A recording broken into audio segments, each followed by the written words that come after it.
लोणंद येथील श्री सिद्धिविनायक हॉस्पिटल यांच्या वतीने राष्ट्रवादी शरदचंद्र पवार पक्षाचे प्रदेशाध्यक्ष आमदार शशिकांत शिंदे व आमदार रोहित पवार यांच्या वाढदिवसानिमित्त मोफत अँजिओप्लास्टी व माफक दरात अँजिओग्राफी या शिबिराचे उद्घाटन आमदार शशिकांत शिंदे यांच्या हस्ते करण्यात आले।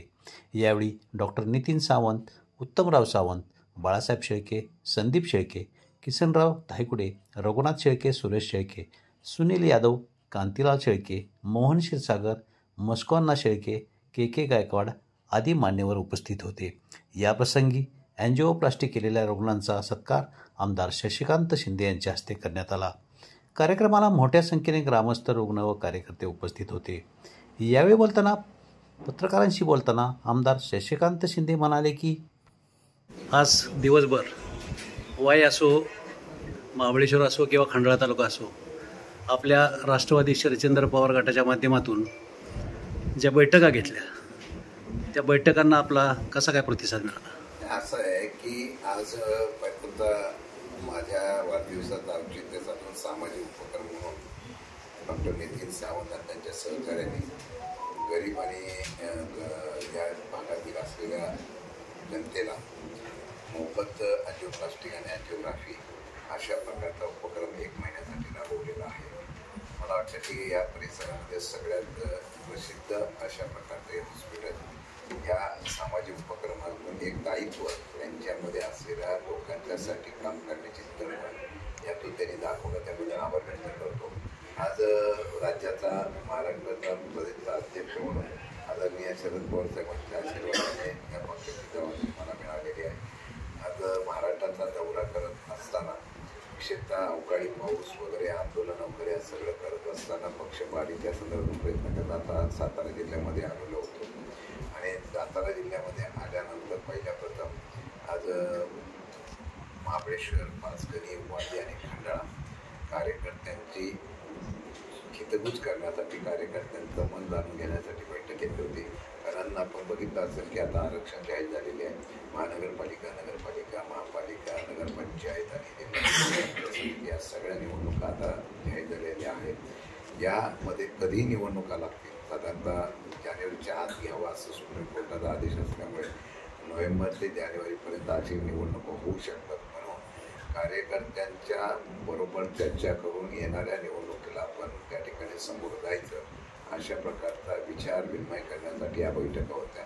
मला वाटतं की प्रमुख कार्यकर्ते उपस्थित होते आणि प्रमुख कार्यकर्त्यांना लढण्याची त्यांच्यामध्ये उमेद आहे, जिद्द आहे। कारण बरेच सगळ्या तिन्ही ठिकाणी, चारही ठिकाणी जात असताना त्यांनी सांगितलं की आपण या निवडणुकीला समोर जायचं आणि पक्षाच्या माध्यमातून निवडणूक लढवायची अशा प्रकारची त्यांनी मान्यता दिली आणि त्यांनी स्वतः यामध्ये तयारी दर्शवलेली आहे।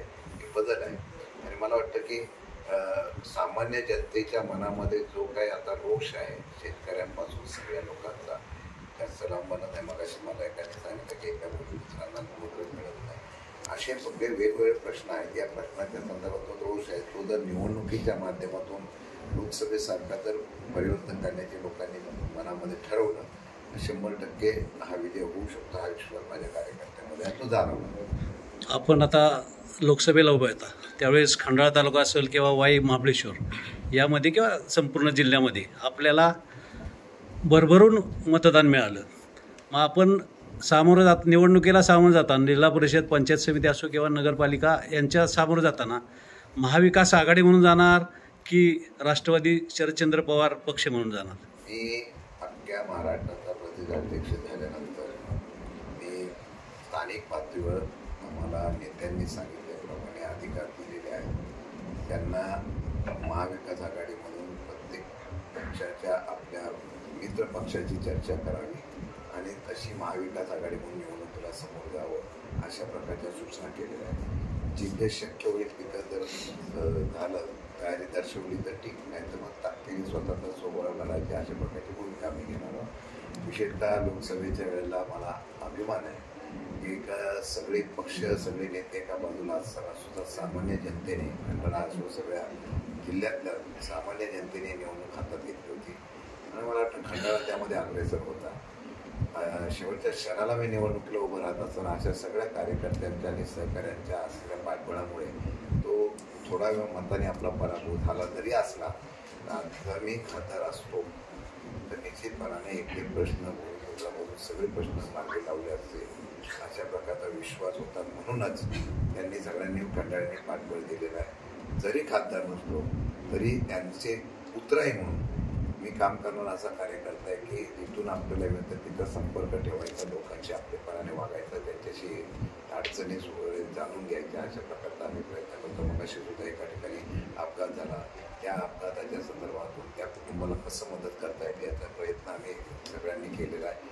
हा सामाजिक दृष्टिकोन ठेवून जो काम करतो तो कधी मरत नसतो, राजकारणात मदत नसतो आणि कुठे मरत नसतो. मला वाटतं त्याची प्रसिद्धी इथं आलेली आहे. येणाऱ्या काळामध्ये हाच विषय घेऊन आम्ही निवडणुकीला समोर. सध्या देशामध्ये किंवा राज्यामध्ये मतचोरी किंवा मतदार याद्यातला घोळ हा प्रश्न फार गंभीर, आपण कालच निवडणूक आयोगासंदर्भातली चर्चा केली. तर या संदर्भात आपण निश्चितपणे त्यासाठी पुढे कसे जाणार? आम्ही काल निवडणूक आयोगाला भेटलेलो आहोत की 2025ची जी विधानसभेच्या निवडणुका झाल्या त्याच्यानंतर आम्ही सगळे पुरावे दिले, त्याच्या अगोदर सुद्धा पुरावे दिले, तरी निवडणूक आयोगाने काही निर्णय घेतला नाही. त्याच यादीवर परत निवडणुका घेत असाल तर त्याला आमचा विरोध आहे म्हणून आम्ही दाखवायला गेलेलो आहे. आज तुम्ही राज्य निवडणूक आयोगाला विचारलं की ते सांगतात की मतदार यादी बनवण्याचा अधिकार आम्हाला नाही, तो केंद्रीय निवडणूक आयोगाला आहे. केंद्रीय निवडणूक आयोगाच्या प्रतिनिधी जो चोक्लिंगम होते त्यांना विचारलं तर ते बोलले की हा आम्ही करतो, पण तो निवडणूक प्रक्रिया राबवण्याचा अधिकार जो आहे हा राज्य निवडणूक आयोग वाघमार यांना आहे. आम्ही या सगळ्यांशी जाऊन काल आमचं महाविकास आघाडीचं सगळं शिष्टमंडळ त्यांना भेटलेलो आहे. आम्ही सांगितलेलं आहे की जोपर्यंत याद्या फेर तपासणी करून, जसं तुम्ही आता या पश्चिम बंगाल बिहारमध्ये जसे याद्या तुम्ही दुरुस्त्या किंवा याद्याची फेर तपासणी केली तशी इथं पण फेर तपासणी करावी आणि मग निवडणूक घ्यावी असं आमचं म्हणणं आहे. कारण आम्ही पुराव्या सकट दिलेल्या आहेत. त्याच याद्या परत जर येणार असतील तर मग निवडणूक येतात त्याचा लोकशाहीला फार धोका आहे. आणि मला वाटतं की सध्या केंद्रात राज्यात हुकुमशाहीच्या पद्धतीनेच राजकारण चाललं जातं. अधिकारी हे निवडणूक आयोगाचे असो नाही कुठले असो ते काही करू शकत नाही, ते नाईलाज आहे, बांधलेले आहेत असं चित्र पाहायला मिळतं. आम्ही त्यांना सांगितलंय 2 दिवसात आम्हाला त्याचा निकाल द्यावा. त्या 2 दिवसात काय होतं बघायचं, नाहीतर पुढे आमची धोरणं आम्ही ठरवू. धन्यवाद.